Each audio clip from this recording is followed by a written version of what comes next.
Comme je l'ai annoncé plus haut, on va parler de limite, continuité et dérivation. C'est ça qui est notre premier chapitre. Donc, comme je le dis, quel est l'objectif de ce chapitre? Qu'est-ce qu'on doit comprendre sur limite, continuité et dérivation?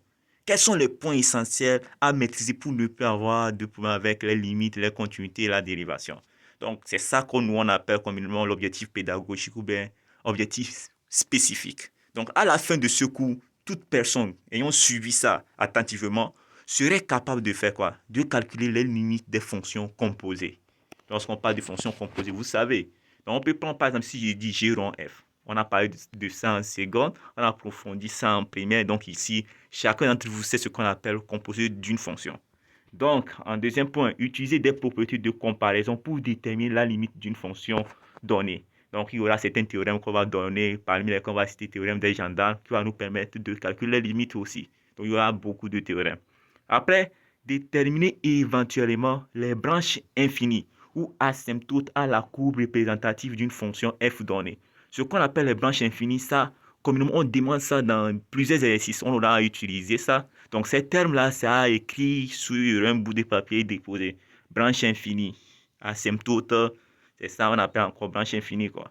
Donc, aussi, montrer qu'une fonction f définit une bijection d'un intervalle i vers un intervalle f de i. Sans oublier aussi de déterminer la dérivée d'une fonction f et d'étudier ses variations. Ensuite, utiliser le théorème des valeurs intermédiaires pour montrer qu'une fonction admet un 0 dans un intervalle donné. Donc, on va avoir à énoncer le théorème des valeurs intermédiaires. Aussi, déterminer la dérivée d'une fonction réciproque f-1 sans connaître l'expression explicite de f-1. Donc, on va apprendre à trouver la dérivée sans connaître même la fonction, quoi. Donc, à partir de sa fonction réciproque, c'est ce qu'on dit. Et puis, utiliser le théorème des accroissements finis pour établir des encadrements. Donc, ici, dans ce cours, il y aura certains exercices que je ne vais pas corriger. Et c'est à vous de chercher ça en vous basant de mes explications du cours. Vous pouvez traiter ça. Et puis, si vous traitez ça, vous mettez ça. Je vais vous envoyer un lien, vous envoyez ça sur ça. Et puis, je serai là pour les corriger pour vous parce que je ne peux pas répondre à tous vos inquiétudes en même temps en ligne. Donc, je vais envoyer un lien.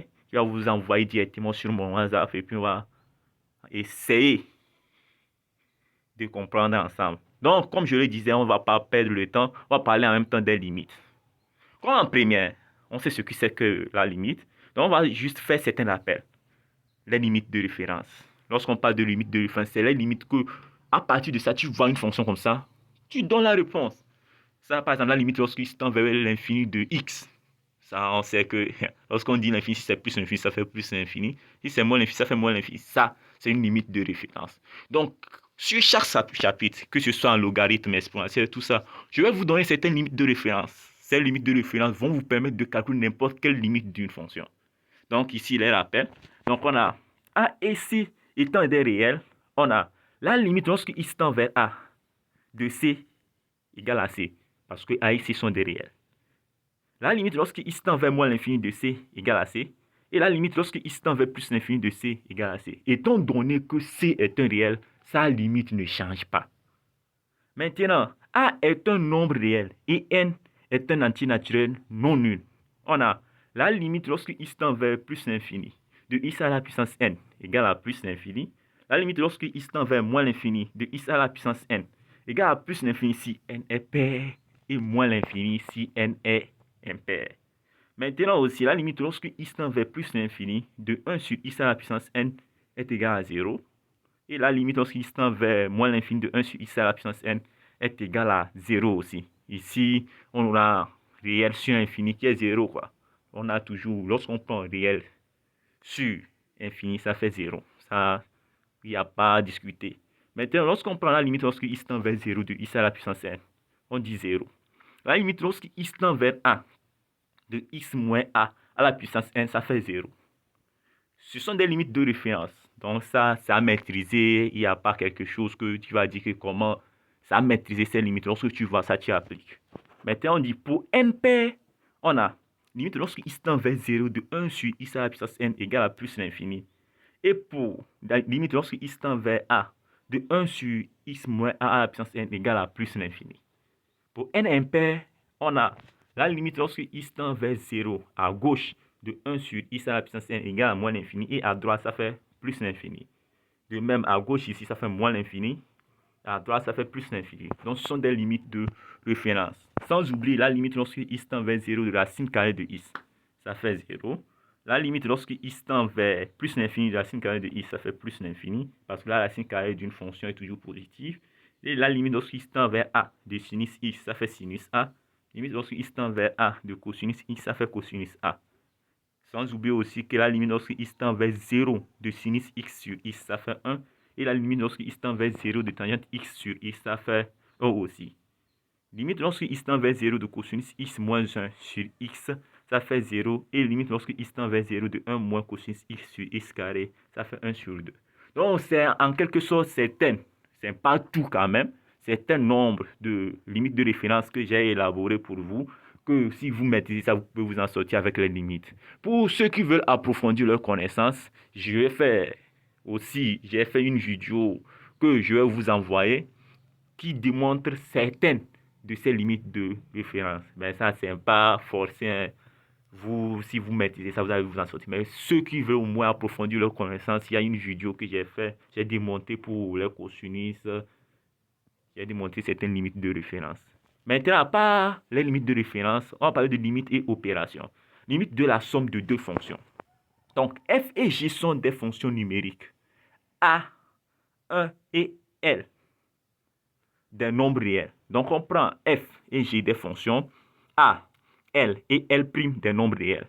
Lorsque x tend vers plus l'infini ou bien moins l'infini ou A, si f a pour limite plus l'infini, alors, et si g a pour limite plus l'infini, alors f plus g a pour limite plus l'infini. Donc, lorsque je prends deux fonctions, j'ai pris certains réels aussi, et f tend vers une limite, g tend vers cette même limite, la somme de f et g tend vers cette même limite. Si f a pour limite plus l'infini, et g a pour limite L', alors f plus g a pour limite plus l'infini. Maintenant, si f a pour limite L, g a pour limite L', alors f plus g a pour limite L plus L'. Maintenant, si f a pour limite moins l'infini et g a pour limite L', alors f plus g a pour limite moins l'infini. Donc, c'est en quelque sorte les limites de référence. Et ça continue. Si f a pour limite moins l'infini et g moins l'infini, alors leur somme a pour limite moins l'infini. Maintenant, si f a pour limite moins l'infini et g a pour limite plus l'infini, la somme a pour limite une indétermination. Donc, on va voir lorsqu'on est en face d'une indétermination, comment faire pour déterminer la limite de cette fonction. On utilise soit l'expression conjuguée, soit on divise quoi. Mais ça, on va avoir à faire ça lorsqu'on va commencer à traiter les exercices. Je vais vous expliquer comment ça marche. Maintenant, limite du produit de deux fonctions. Ça aussi, je l'ai fait en tableau. Si f et g sont des fonctions numériques, a, l et l' des nombres réels, lorsque x tend vers plus l'infini, moins l'infini ou 1 réel, si f a pour limite plus l'infini, g plus l'infini, toujours c'est plus l'infini, c'est-à-dire la limite de f fois g. Si c'est plus l'infini, L' avec L' positif, toujours c'est plus l'infini. Maintenant, si c'est plus l'infini avec L' négatif, là, c'est moins l'infini.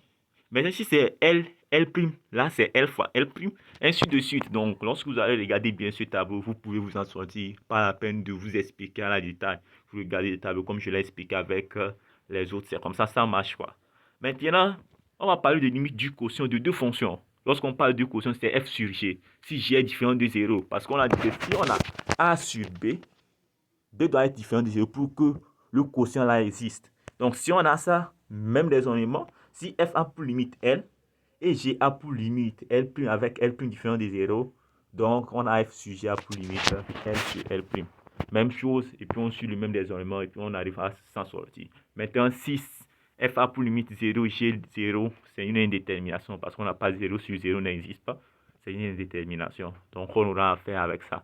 Remarque, forme indéterminée.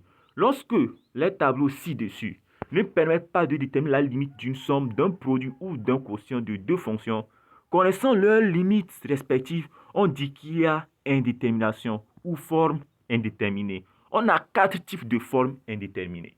Donc, lorsqu'on dit que quoi? Lorsqu'on regarde, on sait que c'est-à-dire on n'a pas la réponse à notre, on a calculé pour déterminer la limite, et puis on trouve certaines formes qu'on a dans le tableau, et puis j'ai écrit indétermination, indétermination. Il faut savoir que c'est une forme indéterminée, quoi. C'est ce que notre remarque nous dit. Que lorsque les tableaux ci-dessus ne permettent pas de déterminer la limite d'une somme, d'un produit ou d'un quotient de deux fonctions connaissant leurs limites respectives, on dit qu'il y a indétermination ou forme indéterminée. Et puis, on nous rappelle qu'il y a 4 formes indéterminées, 4 types de formes indéterminées. Il y a plus l'infini, moins l'infini, c'est une forme indéterminée. 0 fois l'infini, c'est une forme indéterminée. Infini sur l'infini, c'est une forme indéterminée. Et 0 sur 0, une forme indéterminée. Donc, pour vous exercer, je vous donne cet exercice. Exercez-vous et puis vous avez mon contact. M'envoyez ce que vous avez fait. On dit, on donne les fonctions f de x égale à moins 2x au cube plus 5x plus 3. Et g de x égale x au cube moins 3x plus 2 sur moins 2x carré plus 2x plus 12. Calculez les limites de f et g en moins l'infini, en plus l'infini et en moins 2. Calculez la limite lorsque x tend vers 3 de g de x à gauche et la limite lorsque x tend vers 3 de g de x à droite. En B, on dit étudier la limite en 0 de la fonction qui à x, on associe racine carrée de x plus 1, moins 1 sur x. En moins l'infini de la fonction qui à x, on associe racine carrée de x carré plus 3x moins 2, le tout plus x.